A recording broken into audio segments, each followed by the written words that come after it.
Alors, chers lycéens, chers professeurs, chers membres du jury, chers voisins, puisque cette conférence a été ouverte au grand public et comme vous pouvez le voir, nous sommes 2 fois plus nombreux qu'hier soir, nous sommes 320, c'est la première fois qu'on ouvre les parois latérales de cet amphithéâtre. Tu vois, Alain, les effets physiques que tu produis sur cet auditorium. Je suis très heureux de vous accueillir sur X-Campus. Hier, chers lycéens, vous avez eu l'occasion de visiter finalement les locaux de production, l'usine d'Excel, donc qui est un champion industriel dans le domaine de la photonique. Et puis ensuite, vous avez écouté Mathieu Greffet, qui est un jeune ingénieur et qui lance sa start-up dans le domaine de la medtech et de l'optique. Et puis bientôt, nous avons la chance de pouvoir écouter cours de physique par celui qui finalement peut-être incarne le mieux l'excellence de la recherche fondamentale et, vous allez le voir, aussi appliquée. Et donc, j'espère qu'à travers cette aventure, vous aurez pu toucher du doigt ce qu'est cette formidable chaîne de l'innovation qui permet de transformer la science en industrie. Et puis, finalement, je voudrais vous dire qu'au-delà de cette expérience, on a beaucoup de chance, finalement, aujourd'hui, parce que on a un prix Nobel dans l'auditorium, et ce n'est pas tous les jours qu'on a cette occasion. Et puis aussi parce qu'on a 150 lycéens brillants, motivés, et je peux vous le dire parce que j'ai été très impressionné par vos questions hier soir quand vous avez rencontré Mathieu, et puis avec les échanges que j'ai pu avoir avec certains d'entre vous. On a des jeunes hyper engagés et qui sont convaincus que les connaissances qu'ils sont en train d'acquérir, elles peuvent changer le monde dans lequel vous vivez. Et je peux vous dire qu'à un moment où toutes les paroles se valent, à la fois celles d'un prix Nobel et de Cyril Hanouna, ou que certains prétendent qu'il existe des réalités alternatives, et fondamentalement, je pense que vous êtes la meilleure chance de survie de notre espèce. Et pour ça, je crois qu'on peut vous applaudir.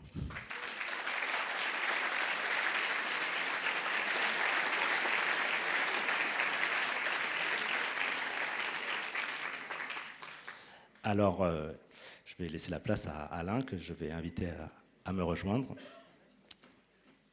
Quelques mots sur notre orateur.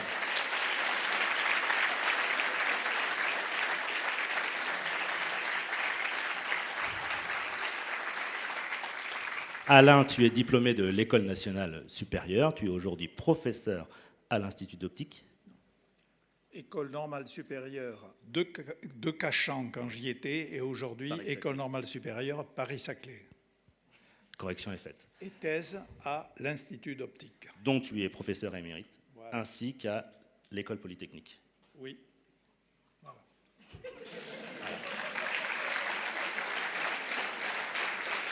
J'hésite à poursuivre.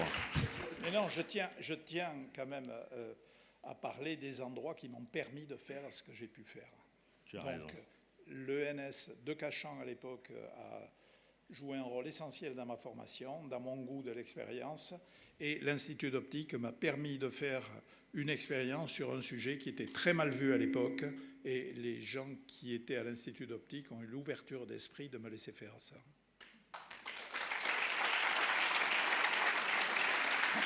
Et donc je me risque à la suite, mais pas loin d'Alain. Donc dans les années 80, tu conduis un certain nombre d'expériences aujourd'hui mondialement reconnues sur l'intrication quantique, et finalement ces travaux vont prouver de façon expérimentale les prédictions plutôt contre-intuitives de la mécanique quantique et vont finalement profondément changer notre compréhension de la réalité physique. Ils te valent, aux côtés de John Clauser et Anton Zeilinger, le plus beau des prix, le prix Nobel de physique 2022. Merci.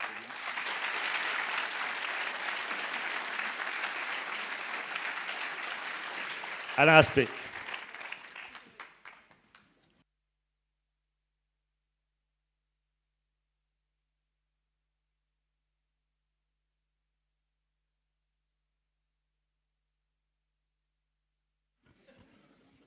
Voilà.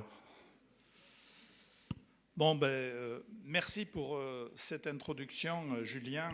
Je suis enchanté d'avoir tellement de lycéens et de lycéennes. J'étais ravi de voir un certain nombre de lycéennes présenter leurs expériences. Malheureusement, je n'ai pas pu passer sur toutes les manips, parce que si je peux faire un reproche à l'organisation, il est où Julien? Il est là.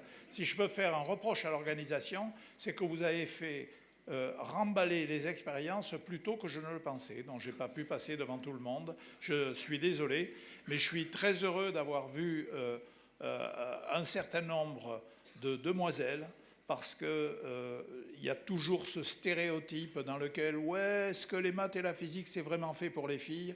Alors je vous dis, jeunes filles, la même chose que je répète dans tous les lycées.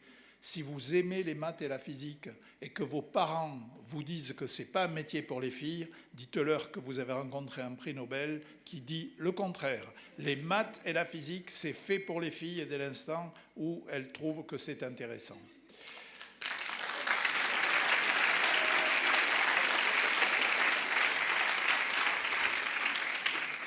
Alors bien sûr, les élèves sont formidables, mais il y a dans cette salle d'autres personnes qui sont formidables. C'est les profs qui passent du temps avec leurs élèves.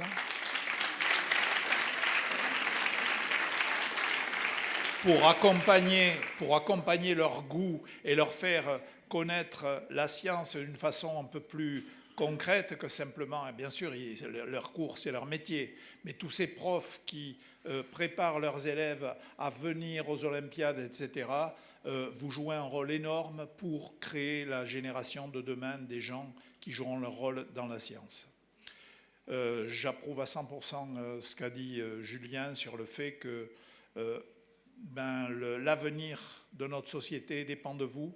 Vous êtes des gens, en général, dans votre génération, qui, à juste titre, êtes très concernés, comme on dit, être inquiets de l'état de la planète. Vous avez raison, mais surtout lutter contre l'idée que c'est en étant anti-science qu'on va régler les problèmes de la planète. Pour régler les problèmes de la planète, il faut maîtriser les sciences pour bien analyser, comprendre ces problèmes et trouver les solutions. Donc vous ne réglerez pas les problèmes de la planète contre la science, vous les réglerez en apprenant les sciences et si c'est ce qui vous motive, en les appliquant aux problèmes de la planète. Allez, c'est parti. Donc vous voyez que mon titre, c'est « Des concepts aux applications ». Parce que tout à l'heure, j'ai eu l'occasion de discuter avec un groupe, là. Ils avaient fait un joli, je ne dirais pas lequel, ils avaient fait un joli petit truc. Et je dis, mais vous êtes allé voir les sociétés qui seraient peut-être intéressées par utiliser ce que vous avez démontré, là? Ah ben non, je dis pourquoi vous ne trouvez pas que c'est bien? Et moi, je peux vous dire que j'ai fait de la recherche fondamentale. On m'a donné un prix Nobel parce que j'ai fait de la recherche fondamentale, mais le jour où quelqu'un est venu me dire qu'il pouvait y avoir des applications, et aujourd'hui il y a beaucoup d'applications de ce que j'avais fait, eh ben, j'ai trouvé ça merveilleux. Parce que si, en plus, il y a des applications, c'est la cerise sur le gâteau, comme on dit. Allez, c'est parti. Je pense qu'il est inutile que je dise à la plupart d'entre vous qu'il y a sur le web un certain nombre de vidéos qui sont excellentes, mais il y en a une que je tiens vraiment, une chaîne vidéo que je tiens vraiment à mettre en exergue, ou à attirer l'attention, c'est Science étonnante. Qui connaît Science étonnante?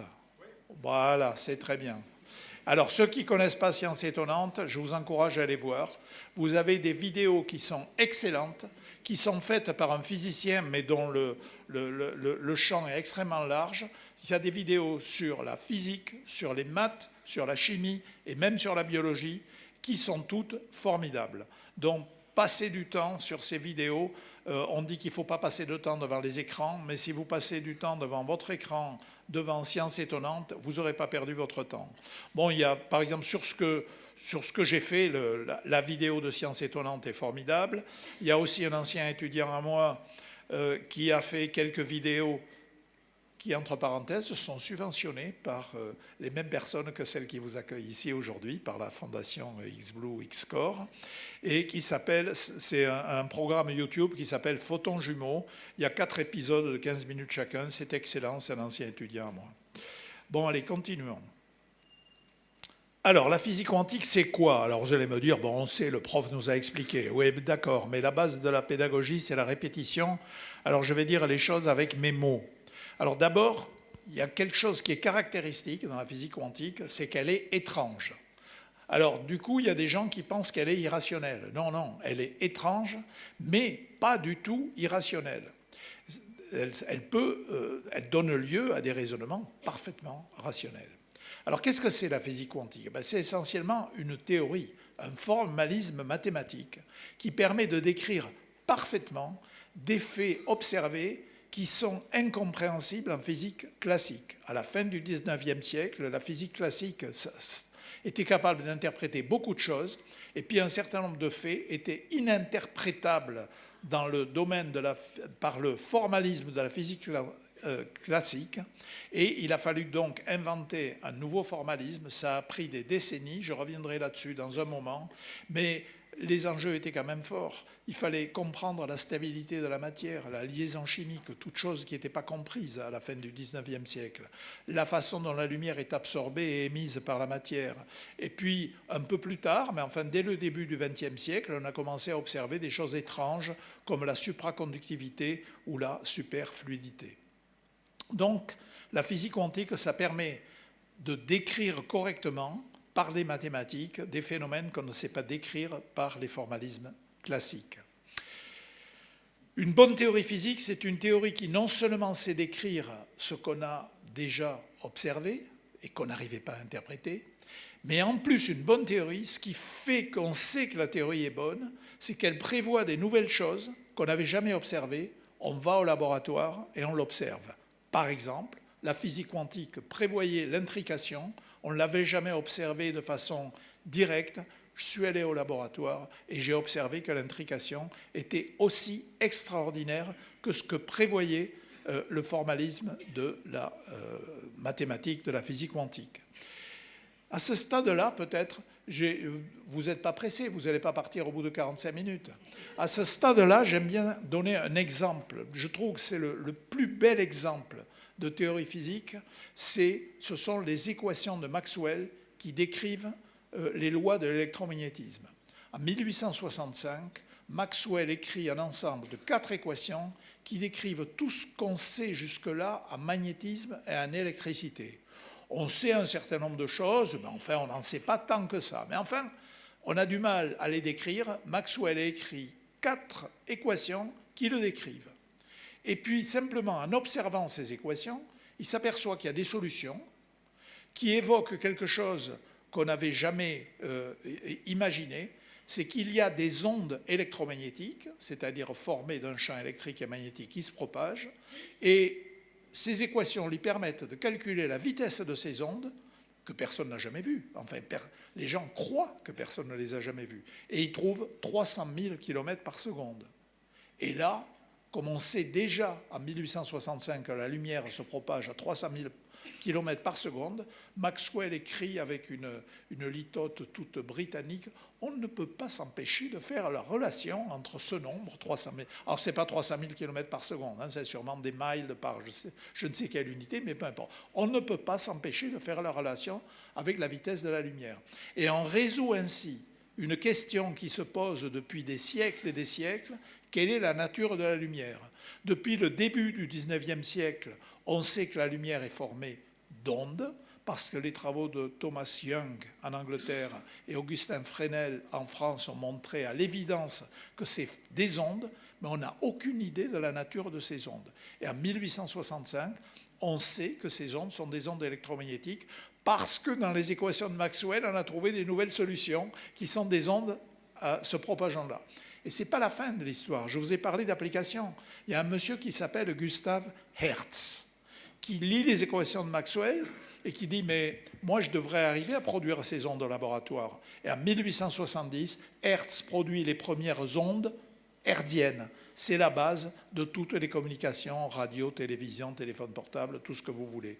Donc, vous voyez, une bonne théorie, c'est un formalisme mathématique qui permet d'interpréter ce qu'on a déjà, qui permet de prévoir des choses qui sont effectivement observées au laboratoire et enfin qui permet d'inventer des applications qui éventuellement changent vraiment la société. Alors le problème, je reviens à la physique quantique, le problème de la physique quantique, c'est qu'on n'a pas d'image simple pour représenter ce formalisme mathématique dans notre espace. Dans les espaces des mathématiciens, il n'y a pas de problème. mais à la fin, vous voulez le représenter dans notre espace, et c'est là que ça devient difficile. Et je vais vous en donner un exemple, 2 exemples. Et avant de terminer, je vais vous demander de faire attention aux gens qui racontent n'importe quoi. Dès qu'on met le mot quantique, les gens sont prêts à raconter n'importe quoi. Alors je vais vous montrer un exemple de raisonnement qui est faux, et je vais vous demander quelles sont les 2 erreurs qu'il y a dans ce raisonnement. Point de départ, la mécanique quantique est étrange.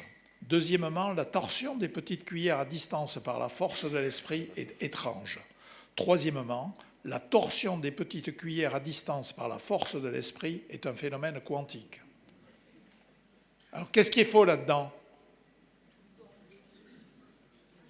Alors, le donc est faux.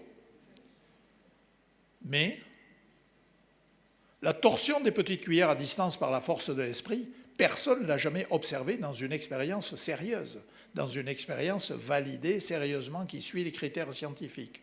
Donc, affirmation, la torsion des petites cuillères à distance par la force de l'esprit, ça n'a pas été validé, donc ce n'est pas la peine d'aller plus loin. Je m'excuse de présenter quelque chose qui est aussi naïf, mais vous verrez souvent des raisonnements de cet ordre-là. Je ne veux pas accuser les journalistes, ils ne sont pas tous capables de faire ça, mais il y en a. Et puis, effectivement, le donc lui-même est faux, ça les profs de philo sauront vous l'expliquer. Même si on avait observé la torsion des petites cuillères à distance par la force de l'esprit, on n'en tirerait pas pour autant la conclusion que c'est un phénomène quantique, parce que tout ce qui est étrange n'est pas quantique. Bien, je cherche à vous frapper pour que vous cherchiez à détecter dans ce qu'on lit dans les médias, de temps en temps, il y a des raisonnements qui ne valent pas plus cher que ça. Allez, passons aux choses sérieuses et intéressantes. Nous avons 2 concepts pour 2 révolutions quantiques. Je vais parler successivement des 2. Premier concept, la dualité onde-particule qui a été énoncée pour la lumière par Einstein dès 1909 et pour la matière par Louis de Broglie en 1923. Et puis vous avez la deuxième, et ça a donné naissance à la première révolution quantique. Et vous avez la deuxième révolution quantique qui est basée sur le concept d'intrication quantique, qui était présent dans les équations quantiques, mais celui qui a mis le doigt dessus, c'est Einstein avec ses collègues Podolsky et Rosen en 1935. Schrödinger a instantanément compris la portée et le caractère extraordinaire de ce phénomène d'intrication quantique, et il a fallu attendre une 30aine d'années pour que John Bell rajoute une couche et nous montre que c'était encore plus extraordinaire que ces gens-là l'avaient déjà dit. Allez, on y va. La première révolution quantique, vous voyez, pourtant j'ai essayé d'empêcher ça. Hein. C'est quand même incroyable. Oh là là là là là. Et...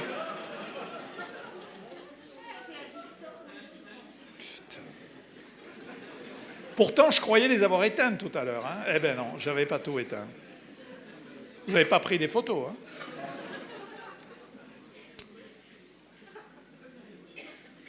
Donc la première révolution quantique. Mais avant de parler de la première révolution quantique, je voudrais parler un peu de vocabulaire. La quantification. Ça veut dire quoi ce mot quantification? Ça veut dire qu'on entre dans un monde où des quantités qui pouvaient prendre n'importe quelle valeur dans le monde classique ne peuvent, dans le monde quantique, prendre que certaines valeurs précises. Premier exemple, la lumière. Classiquement, comme je vous l'ai dit, à partir de Fresnel, Young et Maxwell, on sait que la lumière est formée d'ondes. Les ondes se propagent dans tout l'espace, et donc vous prenez on peut dire la quantité d'énergie contenue dans un volume est directement proportionnelle au volume. Donc vous pouvez avoir un volume de plus en plus petit, de plus en plus grand. Vous avez quelque chose de continu dans ce volume. Eh bien, Einstein, en 1905, énonce l'idée que dans certaines circonstances, la lumière doit être constituée non pas d'une espèce de quantité de fluide, si vous voulez, continue, mais constituée de grains qu'il appelle des quanta de lumière, des grains de lumière, Lichtquanten, et qui sont appelés photons plus tard, dans les années 1920, par un chimiste d'ailleurs qui invente ce nom de photon. Mais Einstein, dès 1905, dit « on a toutes les raisons de penser que parfois la lumière doit être formée de quantités précises, finies, qu'on appellera les photons plus tard ». Ça, c'est un exemple de quantification. Alors, Einstein, qui n'était pas particulièrement idiot, ça c'est pas un scoop que je vous apprends, Einstein connaissait bien sûr la théorie de Maxwell de la lumière et les théories de Young et de Fresnel. Et donc il était face à un problème, est-ce que la lumière est une onde ou la lumière est une particule? Et Einstein, qui n'avait peur de rien, est le premier à énoncer le fait que certains phénomènes physiques relèvent de phénomènes qui sont à la fois une onde et une particule. Et pour la première fois, il énonce l'idée de dualité onde-particule. La lumière doit être considérée à la fois comme une onde et comme des particules qu'on appellera les photons plus tard. Deuxième exemple de quantification.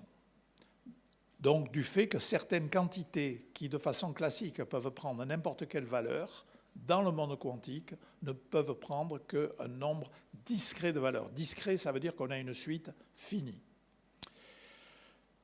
En 1908, Rutherford a fait une expérience absolument géniale, j'espère que vos profs vous en parlent, dans laquelle il démontre que l'atome est constitué d'un noyau petit et dense et chargé positivement, et d'électrons qui tournent autour, et un atome, c'est essentiellement du vide, avec un noyau très dense et des électrons qui tournent autour. Et la première idée que l'on a pour comprendre comment ce système peut être stable, c'est de se dire que comme la force qui s'exerce entre le noyau positif et les électrons négatifs varie comme l'inverse du carré de la distance, on est dans un système qui ressemble tout à fait aux planètes qui tournent autour du Soleil, puisque la gravitation varie comme l'inverse du carré de la distance, ou aujourd'hui, à l'époque, en 1908, ils n'avaient pas ça, mais pour nous aujourd'hui, c'est comme les satellites qui tournent autour de la Terre.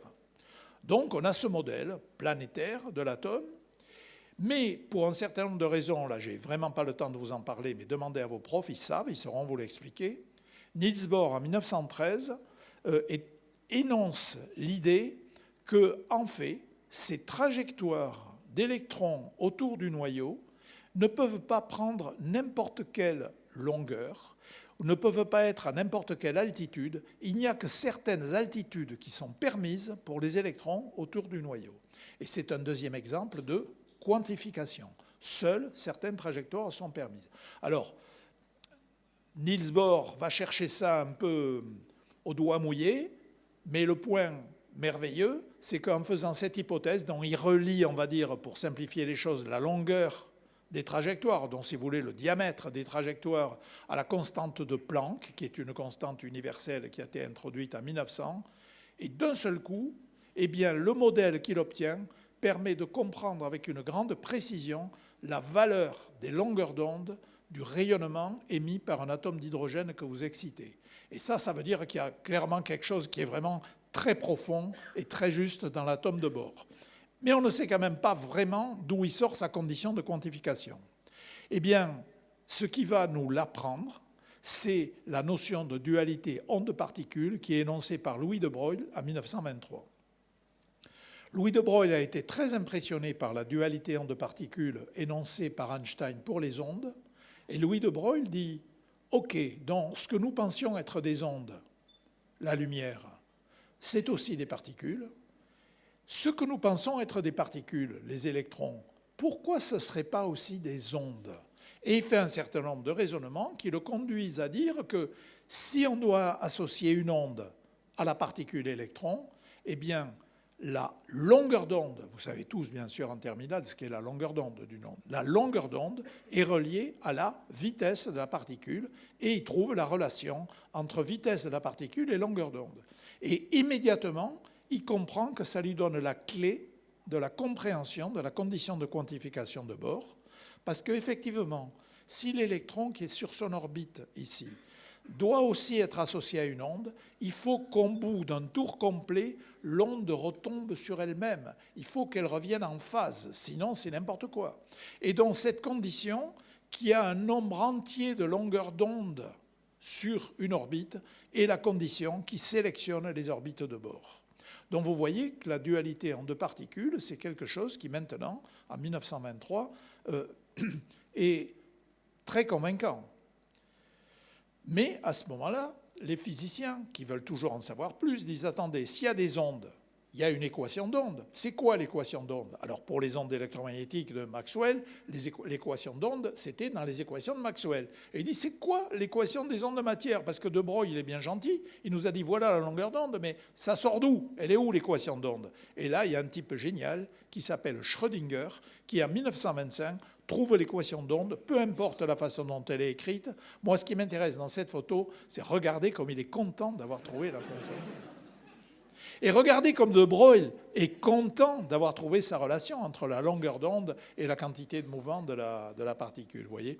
Et donc, le message subliminal, mais pas tellement subliminal, parce que je mets les pieds dans le plat, c'est que si la physique quantique vous amuse, ben vous avez raison, parce que regardez comme ils sont heureux de faire de la physique quantique. Moi aussi, hein.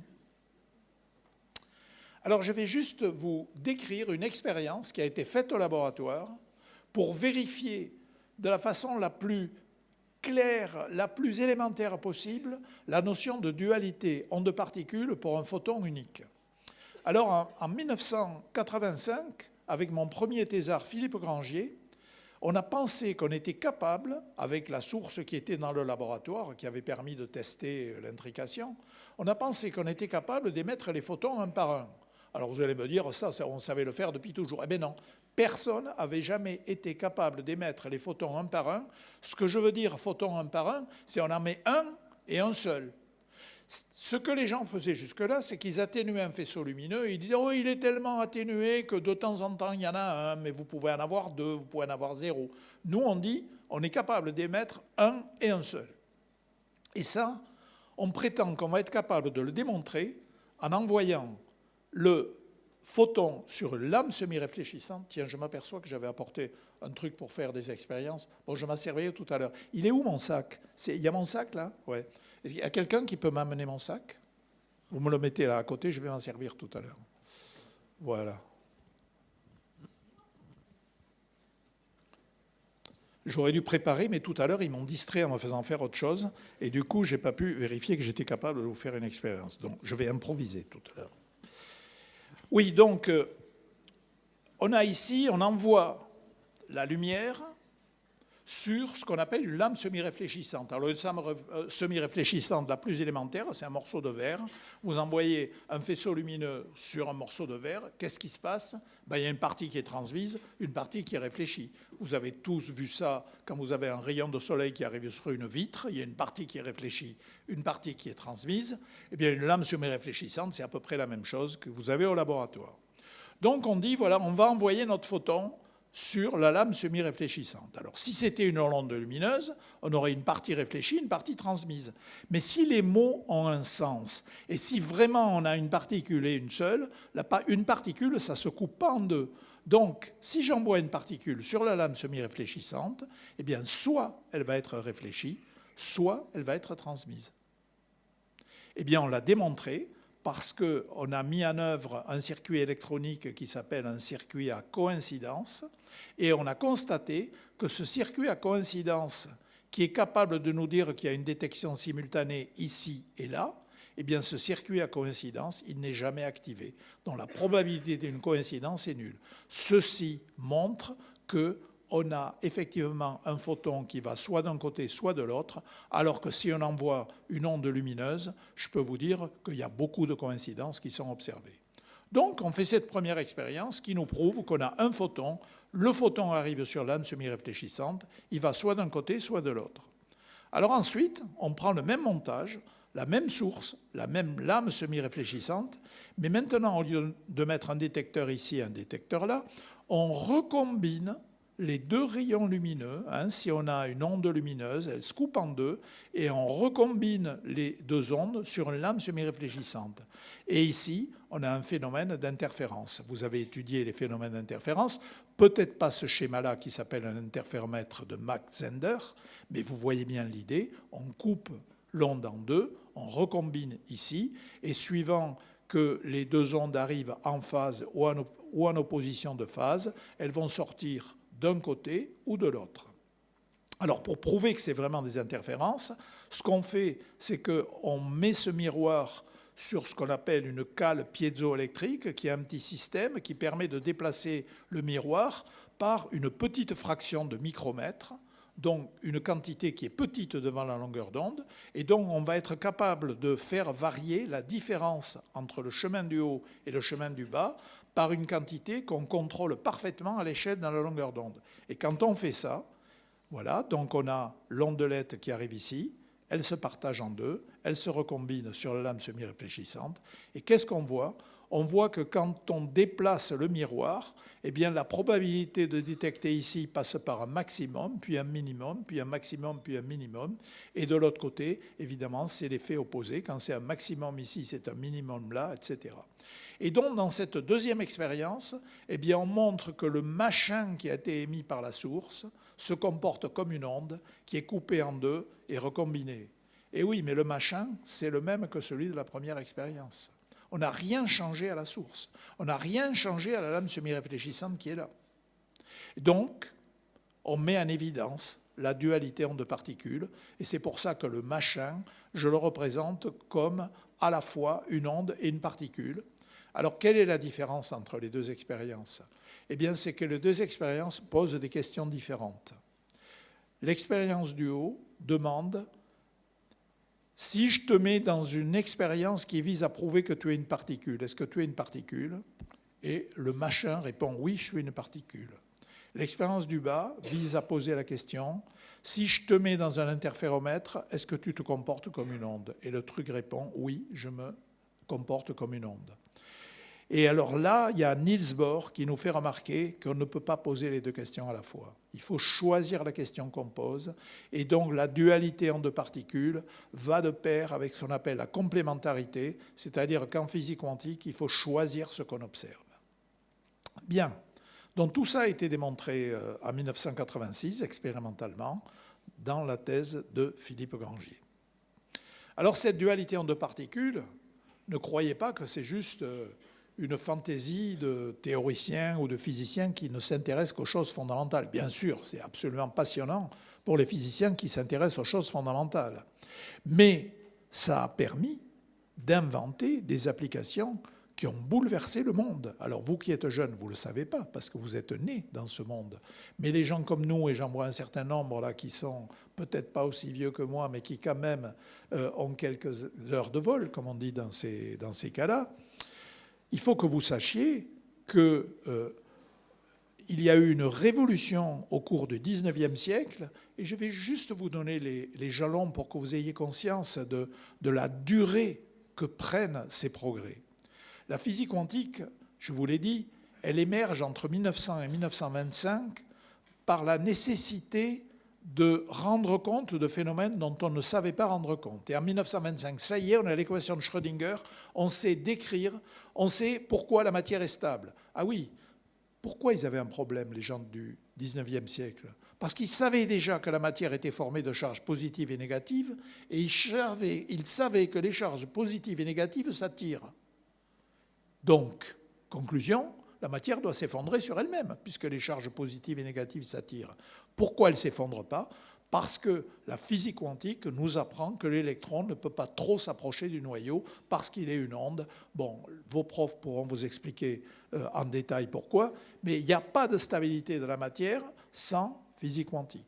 Donc la physique quantique permet de rendre compte de la stabilité de la matière, des propriétés électriques, des propriétés optiques, et puis de choses un peu étranges comme la superfluidité et la supraconductivité.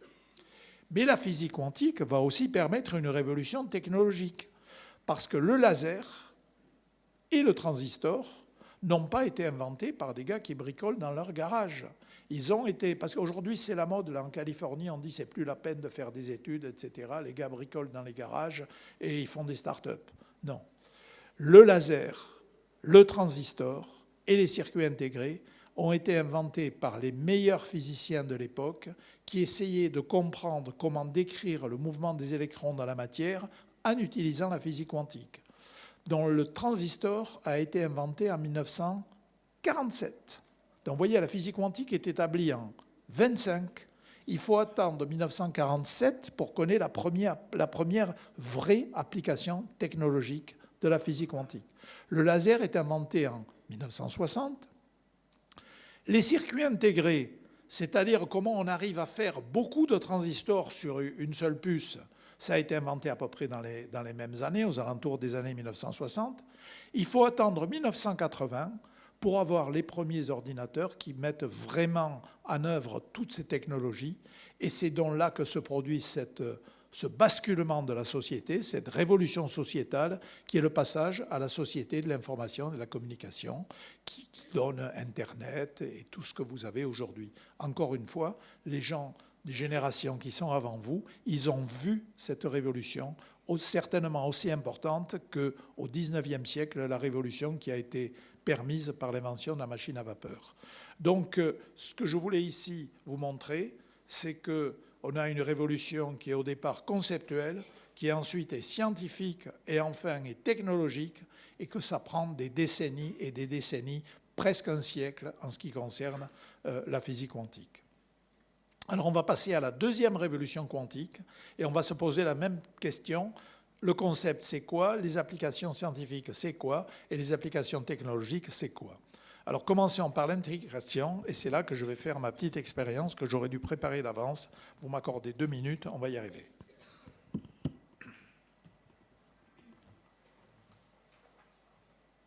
Mais c'est de leur faute, hein, c'est eux qui m'ont distrait.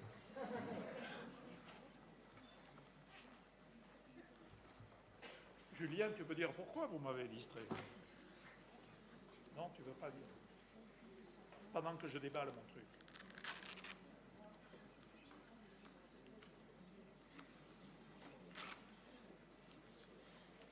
Allez.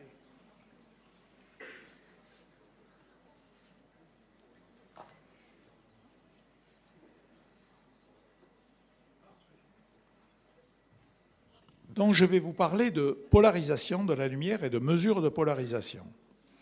Alors, vous avez déjà fait de la physique des ondes. La lumière est une onde électromagnétique, et cette onde électromagnétique, elle est formée d'un champ électrique et d'un champ magnétique qui vibrent perpendiculairement à la direction de propagation. Donc si j'ai une onde qui se propage vers là, j'ai un champ électrique qui vibre dans le plan perpendiculaire à la direction de propagation, c'est-à-dire qui peut prendre n'importe quelle orientation dans ce plan. Alors cette polarisation, je peux la mesurer avec un système qui s'appelle un polariseur, qui a plusieurs technologies pour faire ce polariseur, mais le résultat est le suivant. Si la lumière vibre suivant la direction qui est parallèle à l'axe principal de ce polariseur, elle va sortir dans un canal qu'on va appeler +1, qui est le canal du haut. Si elle vibre perpendiculairement à l'axe du polariseur, elle va sortir en bas.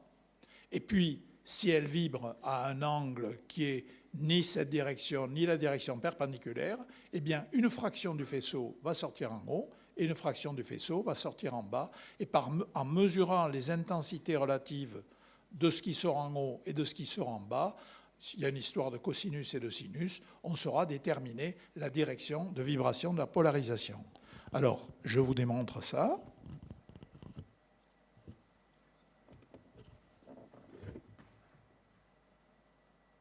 Donc, j'ai ici un faisceau polarisé, et ce faisceau polarisé, eh bien, il est manifestement polarisé à un angle quelconque entre 0 et 90 degrés. Donc maintenant, je vais faire tourner la polarisation du faisceau. Ah, ça sort en bas. Ça veut dire que ma lumière est polarisée perpendiculairement à l'axe d'analyse par le polariseur. Je tourne, et voilà. Maintenant, ça sort en haut. Ça veut dire que maintenant, ma lumière est polarisée parallèlement à l'axe du polariseur.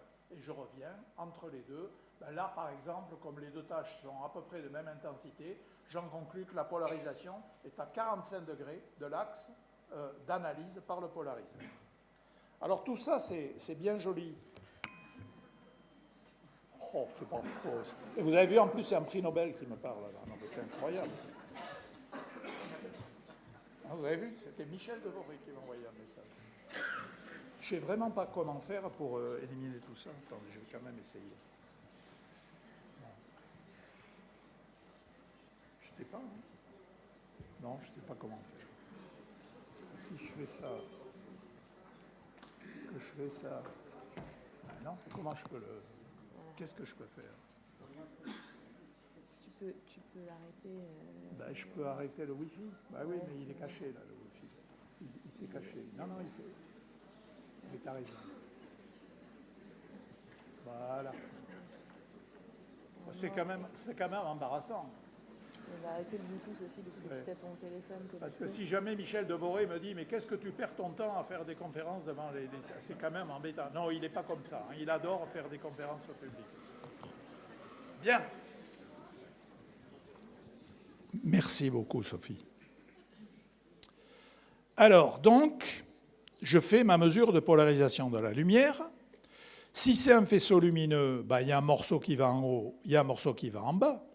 Mais si c'est un photon unique, eh bien, je retrouve la quantification. Le photon unique, il ne va pas se couper en deux. Il va aller soit vers le haut. Il faut que je remette mon pointeur laser. Voilà. Voilà. Hop. Donc, il va aller soit vers le haut, soit vers le bas. Et ça, donc, c'est le propre d'une mesure quantique. Une mesure quantique, ça ne peut donner qu'une série limitée de valeurs, en l'occurrence 2 valeurs ici, où je trouve parallèle à la direction de l'axe du polariseur ou perpendiculaire. Alors vous allez me dire, comment on fait de la physique avec ça? En physique quantique, on peut faire de la physique à condition de répéter un grand nombre de fois l'expérience, et dans ce cas-là, on va pouvoir mesurer la probabilité d'aller en haut, la probabilité d'aller en bas.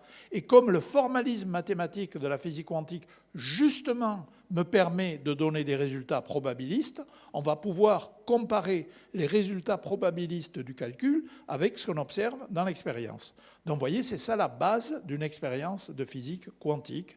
On n'a qu'un petit nombre de résultats, on répète l'expérience souvent et on mesure des probabilités. Alors, je peux donc mesurer la probabilité d'avoir plus 1 et moins 1 ici, la probabilité d'avoir plus 1 ou moins 1 qui est là.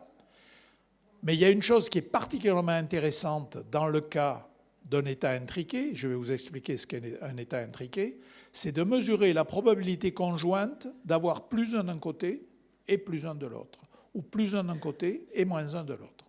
Alors, qu'est-ce qu'un état intriqué? Eh bien, c'est un état qui s'écrit comme ça. Alors là, vous allez dire « et non, pas « vous allez comprendre. On utilise ici une notation qui est absolument géniale, qui est due à un très grand physicien qui s'appelle Paul Dirac, qui, en 1930, a reformulé la théorie de Heisenberg et de Schrödinger sous une forme d'une élégance extraordinaire que nous utilisons toujours aujourd'hui. Cet objet mathématique, XX, ici, il me décrit une paire de photons qui sont tous les deux polarisés suivant X. Vous voyez, l'axe X, il est vertical. Donc XX me décrit une paire de photons qui sont tous les deux polarisés suivant X. Cet objet qui est là me décrit une paire de photons qui sont tous les deux polarisés suivant Y. Donc 2 photons polarisés suivant Y.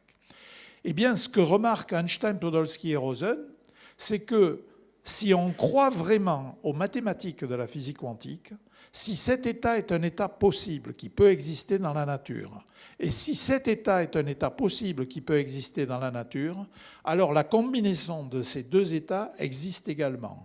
Donc c'est ce qu'on va appeler un état intriqué, l'état XX plus l'état YY. Pourquoi un état intriqué? Parce que c'est un exercice de mathématiques pas très compliqué. Un élève de terminale, normalement, peut suivre le raisonnement qui montre que cet état-là ne peut pas être factorisé. Qu'est-ce que ça veut dire, factoriser? Ça veut dire que je pourrais avoir un terme qui me décrit le premier photon, produit par un terme qui décrit le deuxième photon. Dans ce cas-là, je pourrais dire le premier photon est polarisé comme ça et le deuxième est polarisé d'une certaine façon. C'est impossible. Cet état-là, on ne peut pas le factoriser. On ne peut pas dire voilà la polarisation du premier photon, voilà la polarisation du deuxième. Et donc, cet état XX plus YY, on entre complètement dans l'étrangeté quantique parce qu'on ne sait pas se le représenter.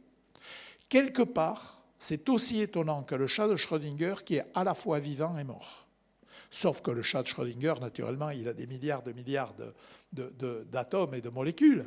Mais conceptuellement, on a 2 états dont chacun est bien identifié. Chat vivant, vous savez ce que c'est. Chat mort, vous savez ce que c'est. Mais un chat à la fois vivant et mort, vous avez du mal à vous le représenter. Eh bien, c'est pareil pour les paires de photons. Une paire de photons XX, tout le monde sait ce que c'est, enfin beaucoup de gens en tout cas. Une paire de photons YY, on sait ce que c'est, mais XX plus YY, on dit je ne sais pas. Alors, ce qu'il y a de bien avec le formalisme quantique, c'est un formalisme mathématique relativement simple. Enfin, je dirais il faut avoir 2 années d'université. Mais c'est quand même un formalisme mathématique qui n'est pas abominable. Et une fois qu'on a ça, eh bien, on sait calculer les probabilités d'avoir plus 1 et moins 1. Et alors là, les probabilités d'avoir plus 1 et moins 1 sont égales, que ce soit d'un côté ou de l'autre. Ce qui veut dire que, vous voyez, vous avez probabilité d'avoir plus égale probabilité d'avoir moins, égale 1,5, et cela quelle que soit l'orientation du polariseur. Donc vous voyez, ça apparaît ici comme parfaitement aléatoire. On peut avoir aussi bien plus 1 que moins 1, c'est comme un jeu de pile ou face. Même chose de l'autre côté. Bon, vous allez me dire, c'est quand même pas passionnant cette affaire-là. Attendez. Si maintenant je calcule la probabilité conjointe d'avoir plus 1 ici et plus 1 là, et si j'ai eu la bonne idée de mettre les 2 polariseurs suivant la même direction, donc direction B égale direction A, alors j'ai la surprise de voir que, bien que ce soit aléatoire ici et que ce soit aléatoire là, si on a plus 1 d'un côté, on a plus 1 de l'autre, et si on a moins 1 d'un côté, on a moins 1 de l'autre, et on n'observera jamais plus 1, moins 1. Alors là, ça devient quand même un peu étonnant. Alors, moi, je vais appeler ça un jeu de pile ou face truqué, et je vais vous expliquer pourquoi dans un moment. Donc, vous êtes bien d'accord que si vous voyez quelqu'un là-bas lancer une pièce, il trouve pile ou face, et ceux qui sont à côté disent « ouais, ça a l'air parfaitement aléatoire ». Ici, vous avez quelqu'un qui lance une pièce, ça a l'air parfaitement aléatoire. Si les gens qui sont au milieu et qui ont bonne vue ou qui ont des jumelles observent les deux, ils disent c'est quand même étonnant, quand il y a pile d'un côté, il y a pile de l'autre, quand il y a face d'un côté, il y a face de l'autre. La plupart des gens vont dire il y a un truc. Et ils ont raison, il y a sûrement un truc. Donc on va revenir sur l'idée qu'on a un jeu de pile ou face truqué. Alors le but de la physique, c'est d'abord d'observer des choses de préférence surprenante, plus on est surpris, plus on est content. Et ensuite, c'est de trouver l'explication. Alors ici, en l'occurrence, on est allé dans l'autre sens, on a l'explication, on dit voilà, si je fais ça, voilà ce que je vais observer. Seulement le problème, c'est que le calcul se fait dans un espace abstrait, et on va se dire, est-ce que ce calcul qui se fait dans cet espace abstrait, qui se fait dans un drôle d'espace appelé espace de Hilbert, où on décrit les 2 photons à la fois, est-ce que ce calcul peut me donner l'idée d'une image dans le monde dans lequel nous vivons? Et la réponse est non, parce qu'on n'a pas de vrai bon moyen de plonger cet espace de Hilbert, qui est un produit tensoriel, compliqué, etc. On ne sait pas comment se ramener dans notre espace. Et là, moi, je ne suis pas content. Parce que moi, je suis expérimentateur. J'ai une source de paire de photons qui est au milieu, là. J'ai un détecteur qui est 6 mètres d'un côté et j'ai un autre détecteur qui est 6 mètres de l'autre. Donc moi, j'ai envie de savoir ce qui se passe. Les 2 photons sont émis, ils se propagent. Je voudrais une image dans mon espace. Moi, les calculs dans l'espace de Hilbert, ça va bien. Je sais les faire, je vois le résultat. Mais je voudrais bien savoir ce qui se passe dans notre laboratoire. Eh bien, ce qui se passe dans notre laboratoire, c'est ce qui intéressait Einstein. Et Einstein va dire, si vous voulez vraiment une interprétation raisonnable dans l'espace réel, eh bien, il y en a une qu'on peut imaginer. On peut imaginer qu'au moment où les 2 photons sont émis, ils possèdent une propriété, lambda, qui, dès le départ, permet de savoir que celui-là partira en plus 1 et que l'autre partira en plus 1. Et puis peut-être que pour la paire précédente, eh bien, dès le départ, on saura que c'est moins 1, moins 1. Et donc, vous voyez, on est amené à attribuer une nouvelle propriété, qui est par exemple XX pour la première paire, YY pour la deuxième paire, et là, ça nous permet de comprendre les corrélations. Alors j'aimerais revenir à mon jeu de pile ou face truqué. Revenons à mon jeu de pile ou face. Si vous avez une machine au centre de la scène qui envoie une pièce à l'observation qui est là-bas qu'on appelle Alice, et une pièce à l'observation qui est ici qu'on appelle Bob, ils lancent leur pièce, et puis si c'est pile, c'est pile, si c'est face, c'est face, on peut se dire il y a un truc, c'est la machine qui truque. Ben oui, la machine truque. Par exemple, la machine, elle fait des pièces avec 2 piles. Alors elle fait une pièce avec 2 piles qu'elle envoie à Alice, elle fait une pièce avec 2 piles qu'elle envoie à Bob, il lance la pièce vers le haut, il trouve pile, c'est un peu moins étonnant. Et puis, pour la paire suivante, il fera des pièces à 2 faces. Donc, vous voyez que cette image, eh bien, elle est extrêmement raisonnable. Elle permet de dire, bon, donc, ce n'est pas si extraordinaire que ça. dont cette image qui est simple et convaincante, qui est analogue tout à fait au raisonnement que font les biologistes quand ils observent de fortes corrélations entre les jumeaux. Les corrélations entre les jumeaux, c'est tout simplement parce qu'ils ont les mêmes chromosomes. C'est pour ça qu'ils ont des yeux qui ont la même couleur, ou que s'ils n'ont pas de chance, ils vont développer la même maladie génétique, etc. Donc cette image, elle revient à compléter le formalisme quantique, à ajouter quelque chose en plus. Pourquoi quelque chose en plus? Parce que ce lambda, il n'est pas dans la forme XX plus YY que je vous ai écrite. Et ça, Bohr ne le supportait pas. Bohr avait l'intime conviction que le formalisme quantique tel qu'il avait été écrit par Schrödinger, Heisenberg, Dirac et les autres, il avait l'intime conviction qu'il était impossible d'aller au-delà, impossible d'en dire plus. Alors que Einstein, lui, pensait qu'il fallait obligatoirement compléter ce formalisme quantique. Et donc Einstein dit, non mais regardez, si vous admettez pas qu'il faut le compléter, c'est n'importe quoi. Et Bohr dit, je suis désolé, mais la physique quantique, c'est comme ça. Et donc Bohr est en désaccord avec Einstein, il dit que la description du formalisme quantique est complète, qu'on ne peut rien lui ajouter. Alors qui a raison? Eh bien on n'en sait strictement rien, parce que quand on regarde attentivement les articles qu'ils ont écrits sur le sujet en 1935, on va s'apercevoir que le débat, ce n'est plus un débat de physique, c'est un débat de philosophie. C'est-à-dire tout dépend de la façon dont vous concevez le monde, dont vous concevez la réalité physique des objets qui sont dans le monde. Je reviendrai là plus tard tout à l'heure. Pour faire simple, Einstein pense que quand vous avez un objet, il a un ensemble de propriétés qui déterminent le résultat de n'importe quelle mesure que vous faites, alors que Bohr, il pense que vous ne pouvez pas parler de la réalité physique d'un objet sans parler de l'appareil de mesure qui va effectuer une mesure sur l'objet. Vous voyez, ça c'est de l'épistémologie, c'est de la philosophie. Alors c'est pas pour dire que c'est pas bien, mais ça ne permet pas de trancher par un argument de physique. Et donc le résultat, c'est que personne ne s'intéresse au débat entre Bohr et Einstein. Parce que les physiciens qui travaillent dans le laboratoire, ils travaillent sur des expériences, ils ont les résultats du calcul, ils comparent les résultats du calcul aux résultats des expériences, et le débat sur la nature de la réalité physique entre Bohr et Einstein, ils se disent « oulala, quand j'aurai le temps, j'y réfléchirai, mais pour l'instant, il faut que je finisse les mesures dans mon laboratoire, que j'écrive la théorie pour voir si tout ça marche. » Donc, je pense que vraiment la raison pour laquelle la plupart des physiciens ne s'intéressent pas au débat, ce n'est pas qu'ils sont bornés, c'est qu'ils disent on ne sait pas bien quoi faire avec ce débat parce qu'on ne peut pas aller faire une expérience pour trancher.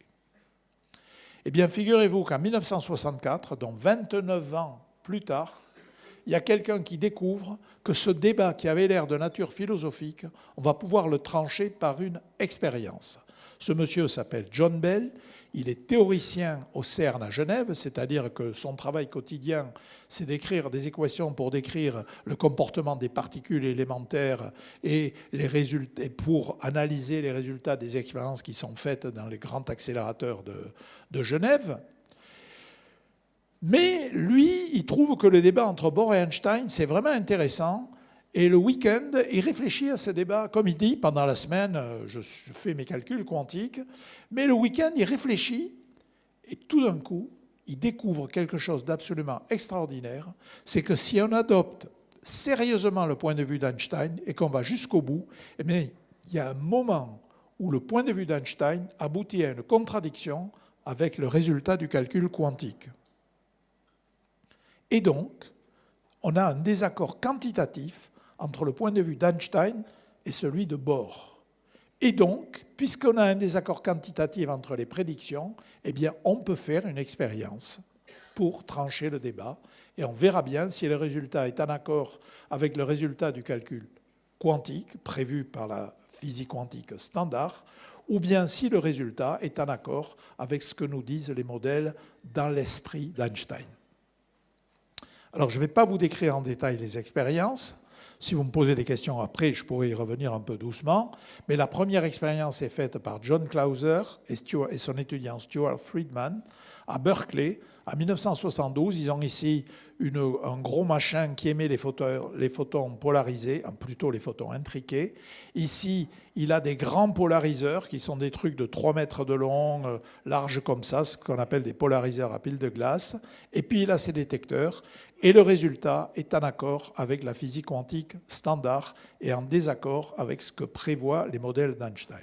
Bon, il va y avoir 1 ou 2 expériences et les résultats vont être plus ou moins contradictoires, mais on va dire qu'en 1976, sur 4 expériences, il y en a 3 qui sont en accord avec la physique quantique et 1 qui est plutôt en accord avec Einstein. On en est là, et c'est là que moi, en 1974-75, je prends connaissance du travail de John Bell et j'ai envie de travailler là-dedans. Et pour travailler là-dedans, il faut que je fasse des expériences qui sont beaucoup plus proches du raisonnement des théoriciens que les expériences qui sont là. Parce qu'il faut que vous sachiez que l'expérience de Clauser, qui est absolument formidable, il a eu le prix Nobel en 2022, c'est largement justifié.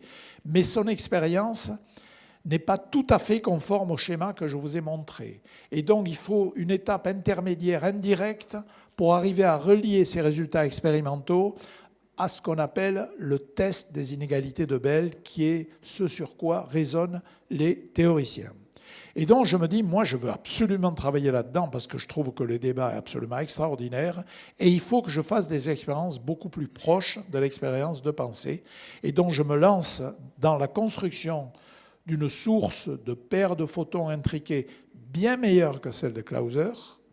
Et effectivement, vers 1979, j'ai une source de paires de photons intriqués qui est vraiment beaucoup plus efficace que celle de Clauser.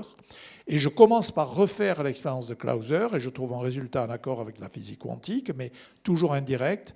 Et ensuite, je vais faire 2 expériences qui sont très pures pour la raison suivante, je vous l'explique. Premièrement, nous sommes capables de mettre en œuvre des polariseurs où on a vraiment le résultat +1 ou -1. Parce que je vous ai raconté un petit peu des histoires avant. Quand je vous avais parlé de +1 et -1, en fait, dans l'expérience de Clauser, ou de celle des autres au même moment, ils mesurent seulement le résultat +1. Ils n'ont pas le résultat -1. Et si vous n'avez pas le résultat -1, il faut faire un raisonnement indirect du genre. Si j'enlève le polariseur, j'ai à la fois +1 et -1. Donc si je mets le polariseur, j'ai +1. Et la différence, c'est -1. Vous voyez que tout ça est assez emberlificoté, alors que pour la première fois, on arrive à obtenir... Est-ce que j'ai le droit? Oui, il y a prescription. J'ai un peu soudoyé des copains qui travaillaient au laboratoire Philips à Eindhoven pour qu'ils me fabriquent des polariseurs à 2 voies, qui étaient des petits bijoux de la technologie de l'époque. C'est ce qui se faisait de mieux. Il y a 34 couches diélectriques déposées sur chacun des 2 prismes qu'on colle l'un à l'autre. C'est de la très très haute technologie. Il a fallu calculer toutes ces couches avec des ordinateurs qui ont fait des calculs qui ont pris des heures. Et après, il a fallu déposer ces couches dont on contrôle l'épaisseur au nanomètre près.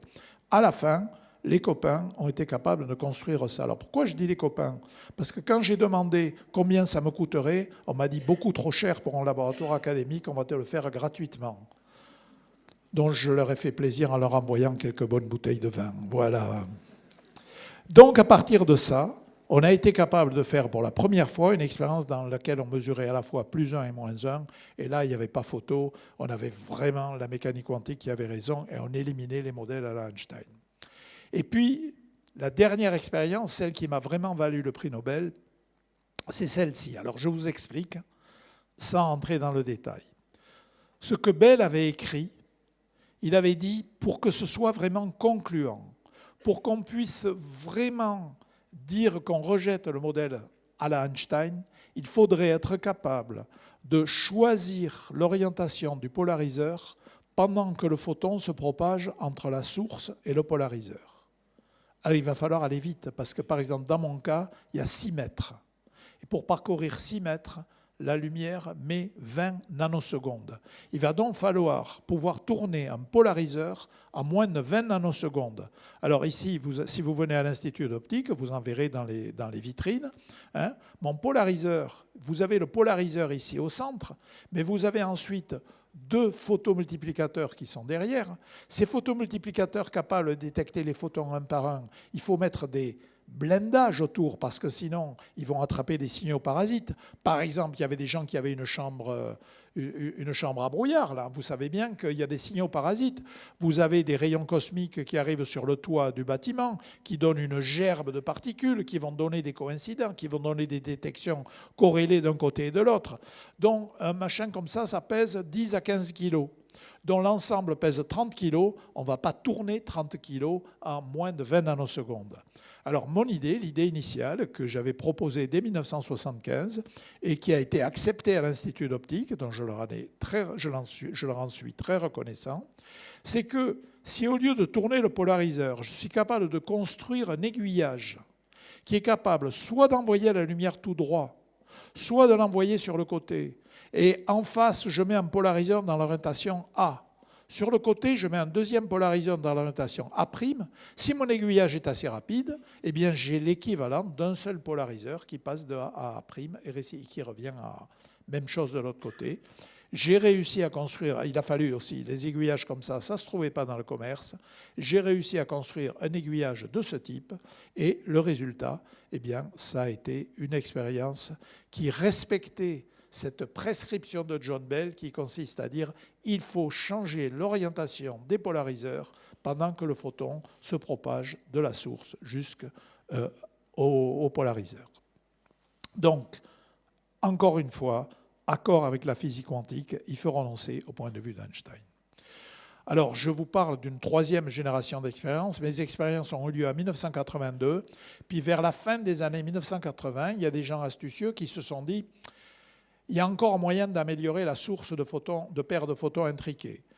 Et ils ont construit une source dans laquelle les deux photons intriqués sont émis dans des directions très précises. À la différence de mon cas, la source était très efficace, mais les photons étaient émis un peu dans toutes les directions de l'espace. Donc il fallait les ramasser avec des grosses lentilles, on en perdait beaucoup, et puis après, une fois que vous avez des gros faisceaux lumineux, c'est embêtant. Donc eux, ils arrivent à inventer une source dans laquelle les photons vont être émis dans des directions très précises, tellement précises qu'on peut les injecter dans des fibres optiques. Donc ici, vous avez une expérience qui a été réalisée par Zeilinger à Innsbruck en 1998, donc quand même 16 ans après moi, hein, notre record a tenu longtemps. Hein. Mais donc en 1998, il arrive à faire une expérience dans laquelle il a des fibres optiques de 200 mètres de long. Et alors, il a cet immense avantage que, à 200 mètres, il a le temps de lancer un générateur de nombres aléatoires qui va choisir aléatoirement l'orientation du polariseur. Moi, je basculais très vite, mais je ne pouvais pas dire que c'était aléatoire. C'était un peu aléatoire, mais pas vraiment. Je faisais ce que je pouvais. Tandis que Zeilinger, il a le temps de lancer un générateur de nombres aléatoires. S'il a 0, c'est l'orientation A. S'il a 1, c'est l'orientation A'. Donc, il a une expérience qui ressemble à la nôtre, qui est bien meilleure du point de vue rapport signal-sur-bruit, qui est surtout bien meilleure parce qu'il peut choisir aléatoirement, et lui aussi trouve un accord avec la physique quantique. Tout à fait entre nous, j'étais soulagé, parce que personne n'avait jamais refait notre expérience. Et que vous savez, une expérience, on n'est jamais certain qu'on n'a pas oublié quelque chose dans un coin. Donc, le jour où il m'a appelé pour me dire « Tu sais, on a refait ton expérience et on trouve le même résultat que toi », de ce jour-là, j'ai dormi un peu mieux. Voilà. Personne n'avait réalisé avant lui que c'était aussi extraordinaire. Bon, mais sa conclusion n'était pas juste. Alors, qu'est-ce qu'il nous dit Einstein? Il nous dit, si je n'avais pas raison, voilà ce qu'il faudrait faire. Il faudrait soit abandonner l'indépendance des réalités physiques présentes dans des volumes distants, je vais commenter, hein, soit accepter que la mesure sur un système modifie instantanément ce qui se passe de l'autre côté. Alors le premier point de vue, qui dit que deux systèmes éloignés ne sont pas indépendants, eh bien c'est ce qu'on appelle le holisme quantique. Les deux objets constituent un tout. Et je n'ai pas le droit de le couper en tranches, je n'ai pas le droit de dire que les propriétés du tout, c'est la somme des propriétés d'application qu'on appelle les communications quantiques. Et je vais vous en donner un exemple. Alors, avant de vous donner l'exemple, je vais insister sur le genre d'image que nous donne la non-localité quantique. La non-localité quantique, on peut en fait l'énoncer en compliquant le raisonnement quantique pour le forcer à se dérouler dans notre espace réel. Alors l'idée est la suivante. Si je suppose que ce polariseur est plus près de la source que le deuxième, cette mesure va avoir lieu en premier. Et là, le formalisme quantique me permet de mesurer le deuxième photon, lui aussi devient X. Mais si j'avais trouvé moins 1, instantanément, le deuxième photon devient Y. Et là, évidemment, on n'a pas de mal à comprendre la corrélation. Si j'ai plus 1 ici, l'autre est X, donc on va avoir plus 1 aussi. Et si j'ai moins 1 d'un côté, je comprends bien pourquoi je vais avoir moins 1 de l'autre. Donc ça, c'est l'image que me donne cette non-localité quantique. Mais il faut insister sur un point. Cette image me dit que la mesure d'un côté semble influencer instantanément ce qui est de l'autre côté. Et elle me dit, en fait, ce qui a été le résultat de l'expérience que j'ai faite, et c'est ça qui m'a valu le prix Nobel, c'est que, paf, donc pardon, j'ai l'impression qu'il y a un bug là, c'est que ça me dit, ah voilà, c'est que, c'est écrit ici, jusqu'au dernier moment, on peut aussi bien avoir plus 1 que moins 1. C'est ça qu'a montré mon expérience, et c'est ça que nous dit ce raisonnement sur la non-localité quantique. Il me dit jusqu'au dernier moment, vous pouvez avoir plus 1 ou moins 1. Mais si vous avez plus 1, alors vous avez plus 1 de l'autre, et si vous avez moins 1, vous avez moins 1 de l'autre. Mais la non-localité quantique, c'est jusqu'au dernier moment. Et c'est ça qui va être à la base de la méthode de cryptographie quantique d'Arthur Eckert. Direction. Alors, si Alice a plus 1, Bob a plus 1, et si Alice a moins 1, Bob a moins 1. Donc vous avez vos deux séries strictement identiques de valeurs aléatoires. Alors où est la non-localité là-dedans? Elle est dans le fait que si vous croyez vraiment que jusqu'au dernier moment, ça peut être aussi bien plus 1 que moins 1, eh bien aussi malin que soit l'espion, il n'y a rien à espionner. Puisque la décision n'est pas encore faite entre plus 1 et moins 1. Seconde révolution quantique, dont la première révolution. Et en fait, ce concept, il était appliqué à un très grand nombre d'objets quantiques.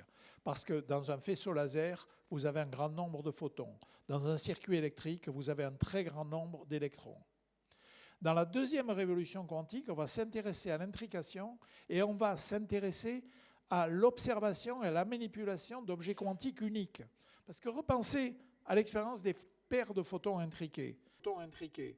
Fugitivement le nom tout à l'heure sur l'écran, il a eu le prix Nobel cette année pour avoir été capable de démontrer que des courants dans des circuits qui sont fabriqués par nos technologies peuvent aussi avoir un comportement quantique et dont il y a un certain nombre de laboratoires qui poursuivent des recherches dans lesquels, bon, vous avez le laboratoire de Saclay, dans lequel Michel Devoré a travaillé pendant longtemps, le laboratoire.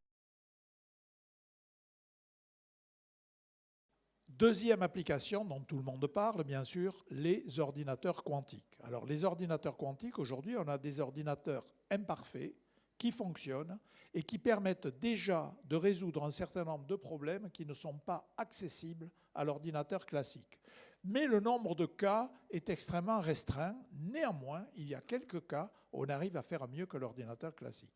Néanmoins, on est dans un domaine totalement exploratoire et aujourd'hui, il y a un énorme effort pour arriver à corriger les erreurs qui existent dans ces ordinateurs quantiques. Alors l'idée de correction d'erreurs, elle n'est pas nouvelle. Hein. Dans vos iPhones, dans l'informatique classique, on corrige les erreurs. On corrige les erreurs parce que de temps en temps, encore une fois, il y avait une expérience qui le montrait tout à l'heure, vous avez un rayon cosmique qui arrive et pouf, il fait passer le bit de 0 à 1. Et ça, c'est une erreur. Et donc, il faut avoir des algorithmes de correction d'erreurs qu'on arrive à mettre en œuvre parce qu'on a de la redondance. C'est-à-dire, on code l'erreur, on code l'information sur un peu plus de bits que nécessaire. Eh bien, dans le domaine quantique, on peut faire la même chose. Et il y a d'énormes efforts qui sont faits actuellement pour arriver à faire les corrections d'erreurs. Et si on y arrive, on aura l'ordinateur quantique de nos rêves. On ne l'a pas encore, mais ça progresse de façon étonnante, mois après mois. Troisième sujet, la métrologie quantique, qui consiste à utiliser les objets quantiques avec leurs propriétés quantiques pour faire des mesures qu'on n'arrivait pas à faire de façon classique. Vous avez ici un superbe instrument qui s'appelle un gravimètre quantique, qui est cher à mon cœur pour plusieurs raisons. La première, c'est que ceci a été développé par une start-up qui a été fondée par d'anciens étudiants à moi. Des étudiants à qui j'avais toujours dit, si vous avez une bonne idée, il faut y aller, avoir des applications de nos recherches, c'est merveilleux. Eh bien, ils m'ont pris au mot, ils ont fondé une société qui fabrique ça, et cette société est englobée dans la société Exail, qui est très présente sur ce campus, dont vous avez peut-être visité les locaux. Donc, à tous ces titres, cette application est chère à mon cœur. Alors, à propos, qu'est-ce qu'elle fait, cette application? Elle est capable de mesurer la pesanteur avec une précision meilleure que les systèmes classiques qui ont la même taille. Ou en d'autres termes, si vous voulez atteindre cette précision, il faut des systèmes classiques qui pèsent plusieurs tonnes, qui mesurent des mètres cubes. Alors, pourquoi c'est intéressant de mesurer la gravitation? Il y a de très nombreuses applications, mais j'en cite simplement une qui est à l'œuvre actuellement.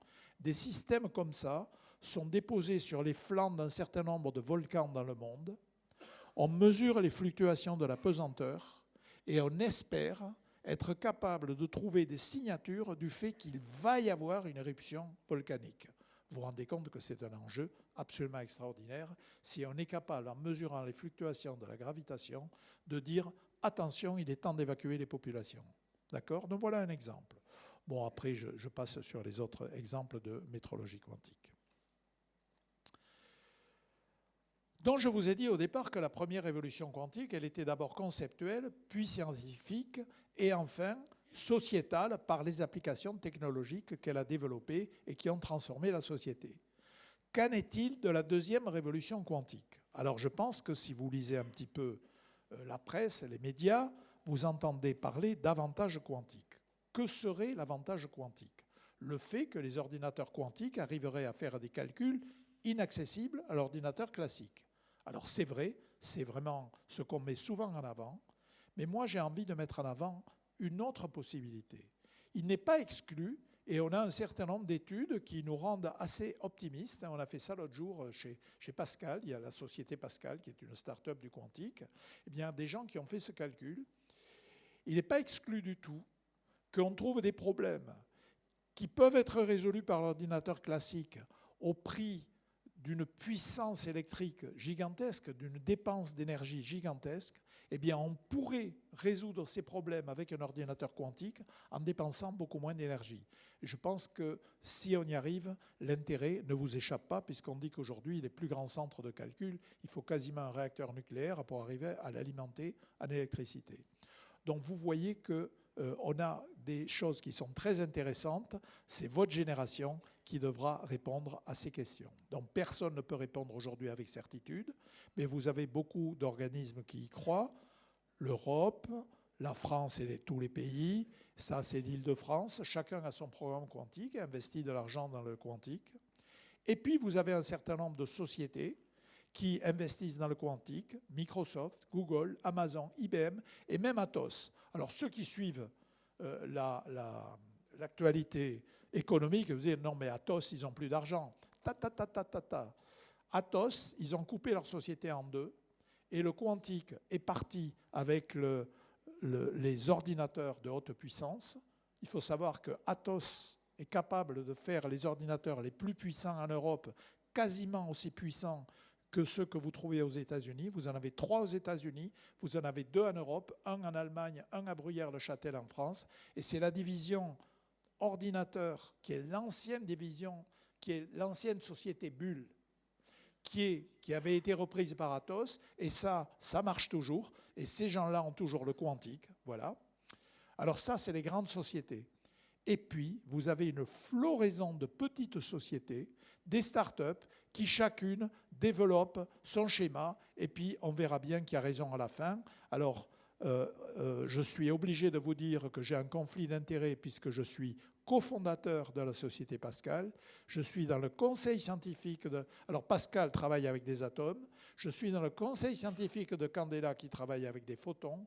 Et puis, je suis dans le conseil scientifique de la société WeLink qui essaie de faire des mémoires quantiques dans lesquelles on piège l'information quantique des photons au milieu d'atomes. Donc vous voyez, toute ma vie, ça a été photons et atomes. Et bien je continue avec les startups. Alors il y en a encore bien d'autres, hein, des startups, et voilà. Et tout ça nous offre des perspectives fascinantes. Alors, je vais vous faire quelque chose qui me fait aller un peu au-delà de la conférence, mais je sais que les gens, ça les amuse beaucoup et que ça va nous détendre à la fin de la conférence avant que vous me posiez des questions. D'abord, je vais remercier, je vais dire que les expériences que j'ai réussi à mener à bien en 1982, elles ont été menées à bien grâce à deux ingénieurs qui étaient formidables. Lui, c'était un expert de la micromécanique parfaitement stable et de l'optique, et lui, c'était un expert de l'électronique et de l'informatique.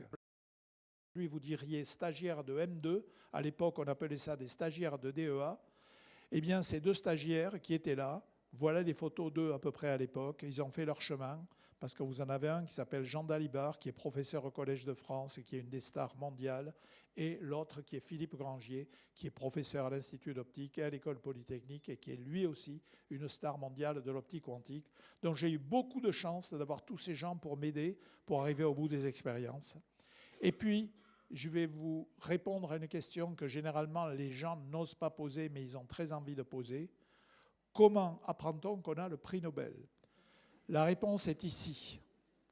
Nous sommes dans une réunion à l'Académie des sciences. Et à 11h24, je reçois un SMS de l'assistante de direction de l'Institut d'optique. 11h24. Elle me dit « Je viens d'avoir un appel de Stockholm ». Elle ne veut pas me dire de quoi il s'agit, mais que c'est extrêmement important. Elle veut votre portable. Je peux le lui donner. Alors, on sait que le mardi matin, le premier mardi matin d'octobre, c'est le moment où on annonce le prix Nobel. En général, c'est vers la fin de la matinée.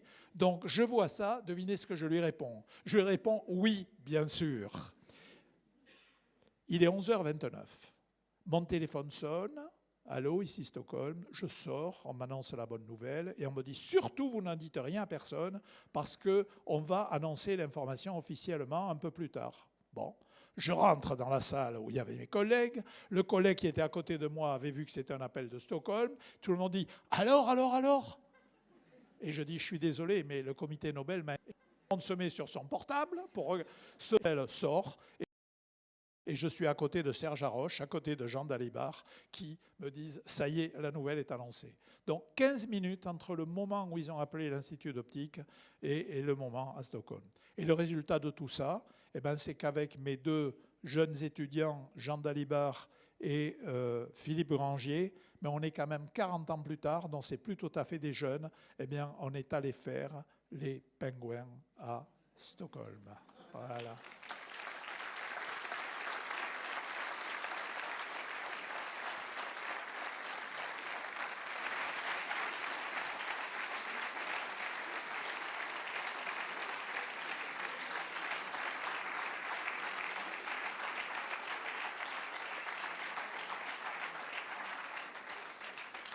Merci Alain pour cette incroyable présentation. Est-ce qu'il y a des questions dans la salle? Bien sûr qu'il y a des questions. Et la raison pour laquelle j'ai tenu à faire ça assis, c'est parce que là, je suis bien, je ne suis pas trop fatigué, donc je peux répondre aux questions. Levez la main si vous avez des questions, il y a des micros dans la salle. J'ai une question sur la nature du lambda qu'emportent les particules et qui les lie à jamais. Il n'y a pas de lambda. Le résultat des expériences, c'est qu'il n'y a pas de lambda. Mais ce qui est très fort dans le théorème de Bell, qui dit s'il y avait des lambdas, vous auriez une limite. Or, nous avons observé que l'on dépasse la limite. Le théorème de Bell ne spécifie pas la nature mathématique du lambda. Ça peut être n'importe quel objet. Du moment n'importe quel objet mathématique, aussi compliqué soit-il. Du moment que cet objet, que cet objet mathématique entraîne le résultat de la mesure qui est faite là-bas, eh bien le théorème de Bell s'applique. Et le théorème de Bell dit, s'il y a des lambdas, la corrélation ne peut pas être plus grande qu'une certaine limite. On fait l'expérience et on observe une corrélation qui va au-delà de la limite autorisée par John Bell. Donc le lambda aurait pu être n'importe quoi, mais il n'y a pas de lambda. Une seconde question.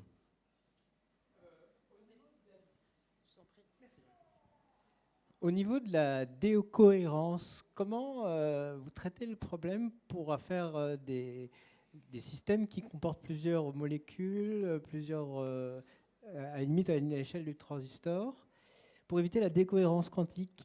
C'est tout le problème. Pour les paires de photons, c'est facile parce qu'un photon est très peu sensible aux perturbations extérieures. Si vous prenez des photons visibles, l'énergie est suffisante pour que les champs magnétiques extérieurs, les ondes électromagnétiques, les ondes radio qui traînent par là, rien n'affecte le photon. La seule chose qui affecte le photon, c'est que s'il se propage dans l'air et qu'il y a des turbulences, ça va un petit peu perturber la phase du photon. C'est pour ça qu'il y a tant de difficultés avec les télescopes, parce qu'il y a les fluctuations de l'atmosphère. Mais dans une expérience comme la mienne, c'est très difficile, c'est très facile à régler. Moi, il suffisait que je mette des tubes en plastique. Vous savez, les gros tubes en plastique qui servent pour l'évacuation des eaux usées. Mettez des gros tubes en plastique autour du faisceau lumineux. Ça empêchait toute turbulence de l'atmosphère et c'était suffisant. S'il avait fallu, on l'aurait mis dans le vide. Donc, pour les photons, c'est facile d'empêcher la décohérence. Et donc, tout le problème de l'ordinateur quantique, c'est d'arriver à garder la cohérence sur des centaines, des milliers, des dizaines de milliers de bits quantiques. Et c'est pour ça que les efforts technologiques sont énormes et c'est pour ça que c'est si difficile. Vous avez mis le doigt sur le problème. La décohérence, c'est le fait que si on a des perturbations incontrôlées, eh bien, si je reprends mon exemple XX plus YY, eh bien, la décohérence va rajouter un terme de phase aléatoire entre les deux. Et ce terme de phase aléatoire, il va faire qu'on va perdre tout le bénéfice de l'évolution quantique. Donc, vous posez la bonne question. Et la lutte contre la décohérence, ça consiste, entre guillemets, tout simplement, à être capable d'isoler les systèmes du monde extérieur. Alors, les photons, encore une fois, c'est relativement facile. Les atomes, ce qui est le cas de la société Pascal qui a été fondée par mes anciens étudiants, c'est pour ça que je suis cofondateur, parce qu'ils sont venus me demander d'aller avec eux. Les atomes, ils les tiennent dans des micro-pinces laser. Et on arrive à immobiliser, en quelque sorte, les atomes au fond des puits de potentiel de ces micro-pinces laser. Et donc les atomes sont à une température effective de 0. Ils sont au 0 absolu. Le fait qu'ils ne bougent pas, qu'ils soient dans l'état le plus bas dans le piège qui est fait par ces micro-lasers, fait qu'ils sont à une température 0. Alors, c'est ce qui fait l'une des valeurs de cette technologie, parce qu'en fait, l'enceinte à vide dans laquelle vous tenez ces atomes, elle est à température ambiante. Mais la pression est suffisamment faible pour qu'il n'y ait pas de gaz qui viennent cogner dans les atomes. Et donc les atomes qu'on tient avec les micro-faisceaux laser, ils sont à température nulle. Donc, il n'y a pas de décohérence. Mais si une molécule d'azote ou de n'importe quoi, d'hydrogène qui ne traîne pas là, vient taper dessus, alors tac, ça entraîne de la décohérence. Donc, alors pour les circuits supraconducteurs, il faut les mettre très proches du zéro absolu, parce que sinon, ils ne sont pas vraiment quantiques. Et puis, voilà. Je ne sais plus, il y a des ions aussi, enfin bon, bref. Donc, tout l'effort sur les ordinateurs quantiques, il est, enfin pas tout, l'essentiel de l'effort sur le hardware, il est de se débarrasser de la décohérence. Et après, vous avez un travail énorme pour les mathématiciens appliqués pour essayer de trouver des méthodes de redondance pour faire de la correction d'erreurs qui soient les moins coûteuses possibles. Par coûteux, je veux dire, s'il vous faut 1000 bits quantiques réels pour faire un bit idéal, autrement dit, s'il en faut 999 à côté pour corriger l'erreur de celui que vous avez là, ça coûte très cher. Malheureusement, on n'est pas loin de ça. Alors aujourd'hui, on est en train de diminuer progressivement. Je pense qu'on est à une centaine aujourd'hui. Et là, c'est un travail conjoint des gens qui font les expériences, des ingénieurs qui améliorent les technologies et des mathématiciens appliqués qui, eux, inventent des méthodes les plus astucieuses possibles pour corriger les erreurs. C'est un domaine dans lequel les mathématiques appliquées, on l'appelle aussi l'informatique théorique, et puis les ingénieurs du matériel travaillent main dans la main en permanence. Merci Alain. Une autre question. Claire devant. Comment est-ce que vous faisiez pour prendre deux photons intriqués? C'est vous les créez ou est-ce que vous devez les récupérer? Enfin, comment est-ce que ça se fait pour Je crois que j'ai un saisir schéma. Je crois que j'ai un schéma qui... Hop, qu'est-ce que c'est? On peut remettre la présentation à l'écran, Alice, s'il te plaît. Ah oui, si on peut remettre la présentation à l'écran, ce sera mieux. Parce que moi, j'ai le bon... C'est bon. Voilà. Alors, j'ai utilisé un atome, l'atome de calcium, et j'ai utilisé 3 niveaux particuliers qui avaient été repérés par Clauser. Dans son expérience, Clauser a utilisé les mêmes niveaux, mais il les excitait pas comme moi. L'idée est que vous savez tous, je pense, qu'un atome a des niveaux d'énergie. Et vous savez que quand il est dans un niveau d'énergie élevé, tôt ou tard, il émet un premier photon, un deuxième, un troisième, jusqu'à ce qu'il arrive en bas. Alors il se trouve que si l'atome est porté dans ce niveau, qui est un niveau excité, eh bien la seule chose qu'il peut faire pour se désexciter, c'est d'émettre un premier photon qui est vert, ici, et un deuxième photon qui est violet, qui est là, et il ne peut pas faire autre chose. C'est ce qu'on appelle une cascade radiative. Les 2 photons tombent en cascade. La durée de vie de l'état intermédiaire qui est ici est de 5 nanosecondes, 5 milliardièmes de seconde, donc c'est paf paf. Alors comment est-ce que j'identifie les 2 photons qui appartiennent à la même paire? Eh bien c'est extrêmement simple. C'est compliqué technologiquement, mais le concept est très simple. Imaginez, ce qui était à peu près le cas dans mon expérience, que vous avez 1 million de paires qui sont émises en 1 seconde. Vous allez dire c'est beaucoup. Mais en moyenne, quel est l'intervalle de temps entre 2 paires? 1 microseconde, 1000 nanosecondes. Donc, vous avez 1000 nanosecondes entre 2 paires, à peu près, en moyenne. Sachant que les 2 photons de la même paire sont séparés au maximum de 5 à 10 nanosecondes. Si je détecte au debout de mon expérience 2 photons avec un intervalle de temps qui n'est pas plus que 10 nanosecondes, c'est pratiquement certain qu'ils viennent du même atome et c'est donc pratiquement certain qu'ils appartiennent à la même paire intriquée. J'ai répondu à votre question? J'entends pas beaucoup d'approbation là. Bon. Alors, puisque vous êtes gentil, je vais même vous dire pourquoi c'est capable de faire XX plus YY. C'est qu'en réalité, les niveaux atomiques, il y en a qui sont simples, on les appelle non dégénérés, mais il y en a qui en fait sont multiples, on les appelle dégénérés. Et ici, l'état de départ est simple, l'état d'arrivée est simple, mais l'état d'intermédiaire est dégénéré. Alors j'ai besoin de considérer seulement 2 sous-niveaux intermédiaires. Eh bien l'atome peut se désexciter en passant par la voie numéro 1, et dans ce cas-là, il va émettre la paire de photons XX, ou bien il peut se désexciter en passant par la voie numéro 2, et dans ce cas-là, il émettra la paire YY. Or, il y a une loi fondamentale de la physique quantique qui dit que s'il y a 2 chemins pour aller d'un point de départ à un point d'arrivée, et si on n'a aucun moyen de distinguer les 2 chemins, alors il faut prendre les 2 chemins en compte. Ça doit vous dire quelque chose, c'est le phénomène d'interférence. L'onde passe des 2 côtés à la fois. Mais là, même une particule unique, si elle a 2 chemins possibles, elle passera par les 2 chemins à la fois. Et là, eh bien, c'est bien parce que l'atome s'est désexcité à la fois par le premier chemin et par le deuxième chemin qu'à la fin, j'ai l'état XX plus YY. Vous voyez, vous avez de la chance, vous avez une réponse supplémentaire qui n'était pas dans la question. Mais c'est le cœur de ma manip. J'ai passé 5 ans à construire cette source. Encore une question peut-être. Oui, devant.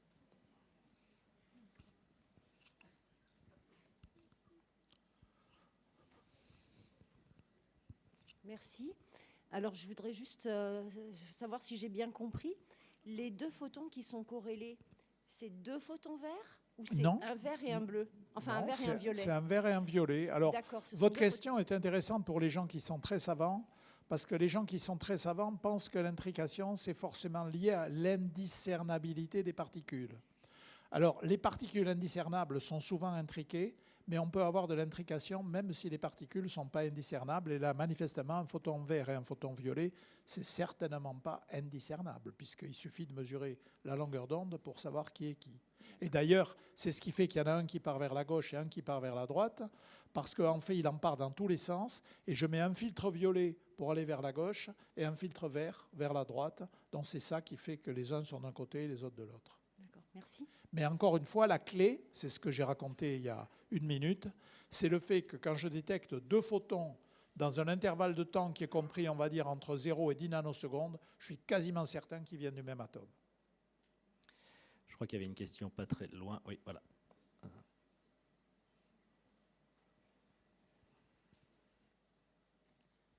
Vous avez un petit peu répondu à ma question parce que je voulais savoir si le choix du calcium était lié aux longueurs d'onde, ou, enfin oui, principalement, ou plutôt aux 5 nanosecondes.